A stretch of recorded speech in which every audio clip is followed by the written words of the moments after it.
Pranam Swamiji. In the Gospel of Sri Ramakrishna, Thakur talks about Vidya and Avidya Maya and explains that things like anger, jealousy, constantly seeking sense pleasures are the things that fall under the rubric of Avidya Maya. On the other hand, things like acquiring spiritual knowledge, generating love for God, seeking mental purity, walking a spiritual path, are considered to be under the rubric of Vidya Maya. Whether Avidya or Vidya, it is still Maya. How do we know then that enlightenment or spiritual liberation is not just another unexplored part of this Maya?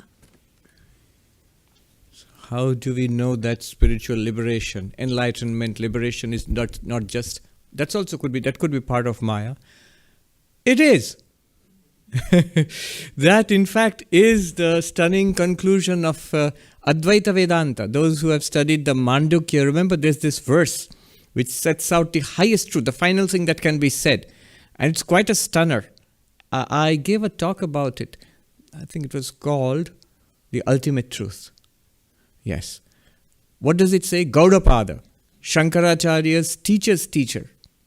Shankaracharya's teacher is Govindapada and his teacher was Gaudapada, who wrote those commentarial verses on the Mandukya Upanishad. The verses are called the Mandukya Karika. And in that verse, he makes this stunning statement. Na nirodho na chotpatti, na baddho na cha sadhaka, na mumukshur na vai muktaha, ityesha paramarthata. Resounding words more than 1500 years ago. What does it say? This universe, this samsara, it has no end. Why doesn't it have an end? Because it never began. If it began, then you could talk about a conclusion and an end to samsara. But what about all of us? We are in bondage. We are here in Vedanta society. We want liberation. Nobody is in bondage. But then what are we practicing spiritual disciplines for if we are not in bondage? Why are we meditating and philosophy and good works? He says, na sadhaka. There's nobody practicing spiritual disciplines. What do you mean? What about the seekers of liberation? Those who want exactly what he's talking about. Seekers of liberation, enlightenment, mumukshum, the ones who want moksha, nirvana, liberation, salvation. There's no mumukshu. There's nobody who wants liberation. There's no seeker of enlightenment. But then at least there are those who are enlightened. I mean, after all, you are an enlightened being, presumably. Though you sound crazy, but presumably you are an enlightened being. He says, namukta. There's nobody who's enlightened. What are you talking about? Ityesha paramarthata. This is the highest truth. This is the ultimate truth. Yes, it is. From the perspective of Advaita Vedanta, when you look at what Vedanta says, absolute truth is existence, consciousness, bliss. That's all that there is. All this is an appearance, a display, a movie playing on the screen of the absolute. So from the absolute perspective, none of this is true. Including, neither bondage is true, but then in that case, if bondage is not true, then freedom is also not true, means it's not a specific event in space-time.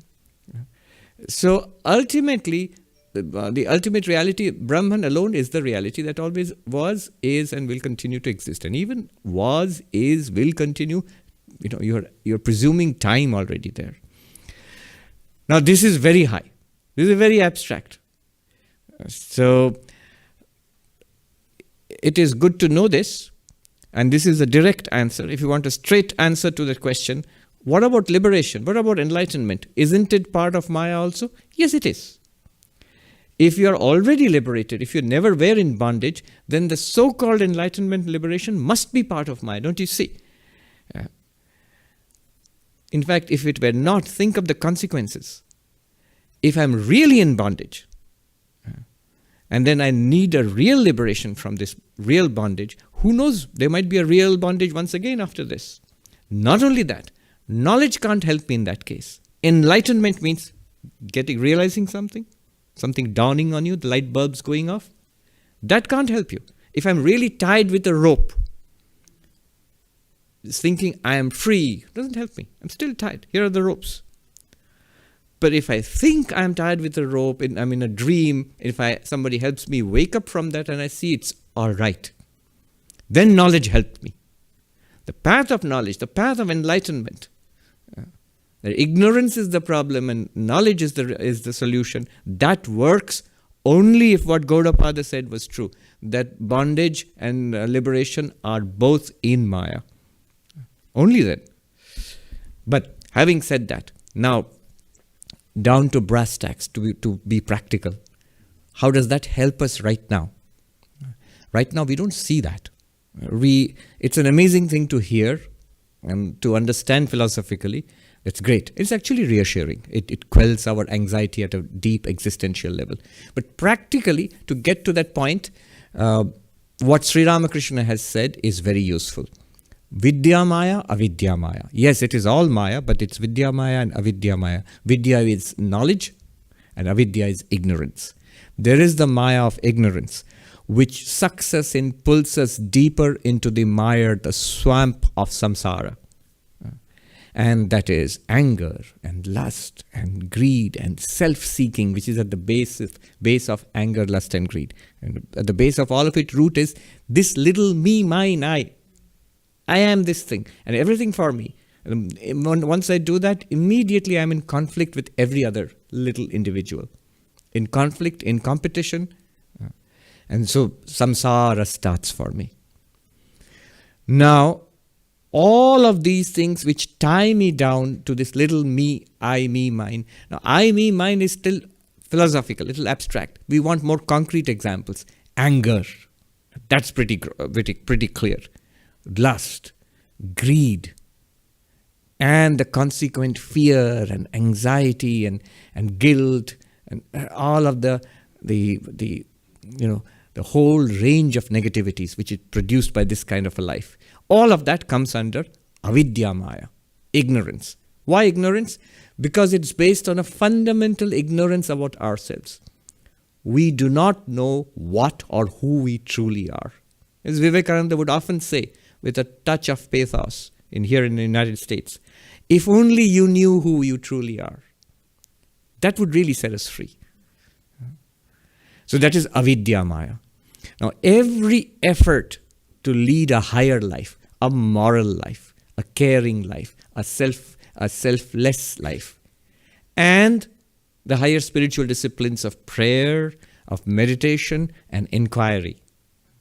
All of these are under as he has beautifully written actually, under the rubric of Vidya Maya. What does this do?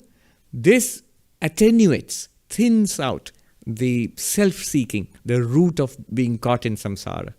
And then we are prepared for the liberation, the eventual liberation. Yes, it's within Maya, no doubt. But that event within Maya, it shows us what we truly are. Then we realize it was all right. Truly realize, not just say it, not just read about it. And then we are called Jivan Mukta. Even in this body and mind, even running around in this world is still free. Free at the level of our own innermost reality as the Atman. The body is subject to causes and conditions. It will come and go. It will rise, it will decay, and it will die. I was just reading today in the morning. Here in the prayer we were reading Mahapurush Maharaj, Swami Shivanandaji. Somebody asks him, he's very old, he was the president of the order, suffering physically.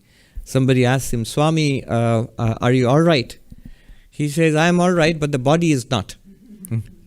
And the body is subject to birth and aging and death. And this body, he says, is now on its way to the final change, death. And it is all right. It has lived long enough, has it not? And I am all right. I know I am ageless. I am timeless. I am very clear about that. So I accept it peacefully. So Vidya Maya frees us from this trap of samsara. Let's go a little further, deeper into this, The very ancient philosophy of Sankhya, that talks about two ultimate realities. It's not non-dualistic. It's unapologetically dualistic.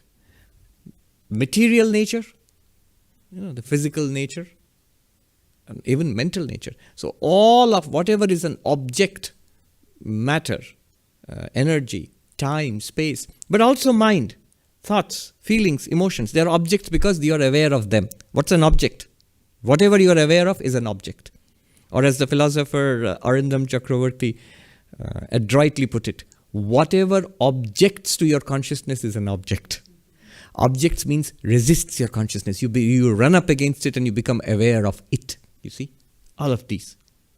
If objects were not there, you would be an unlimited field of consciousness and actually not aware of anything. The moment you are aware of something, it's something that you are running up against. It's an object. You see it, you hear it, you smell it, you taste it, you feel it. You think of it, you understand it, you remember it, you desire it, you hate it. But that it is an object. So whatever is it, an object, the Sankhya philosophy calls it Prakriti, nature. It's vastness spread out before us. And the one who experiences the it, the knower, the experiencer, the awareness, Sankhya philosophy calls it Purusha. Purusha, here the Sanskrit word immediately evokes, if you know Sanskrit, it might mislead you because it evokes the idea of a male. It's not male. It's that conscious being, the knower. And Prakriti, it's a female principle, but it's actually the known, the entire universe, the entire time, space, matter, energy, power, all of that. Now, Sankhya says, the whole problem for us is that we are a mixture of Prakriti and Purusha. We are consciousness mixed up with a lot of it, that object, body, mind and senses and thoughts and emotions and all of that. And what Prakriti, material nature, does for consciousness is, it does two things. This is where it connects with the question. It gives two things to Purusha. Prakriti gives two things to Purusha. Nature gives two things to you, the experiencer. Bhoga, apavarga. The Sanskrit term bhoga means experience. What kind of experience? Pleasant and unpleasant. The lower forms of samsara where we are trapped and we struggle and we suffer. And the higher forms of samsara, the better life. And then apavarga, freedom, ethics, spirituality, and ultimate enlightenment. But that's also given by nature. Freedom from what? Freedom from itself, from nature. So nature gives the awareness, you. It gives you two things. Experience of what? Of nature. And freedom from what? From nature. Both are given by nature. Now you see how that concept of Prakriti, ancient, Swami Vivekananda calls it the father of all philosophy, most ancient philosophy, long before the Buddha. That philosophical understanding that nature gives us two things, bhoga, experience, samsara, and freedom from samsara, apavarga, which is an ancient word for moksha. That has become the Vidya Maya and Avidya Maya which Sri Ramakrishna is talking about. Maya giving it two things, ignorance and samsara and suffering, and freedom from all of this and enlightenment and fulfillment. Both are given by Maya to us. And both are within Maya.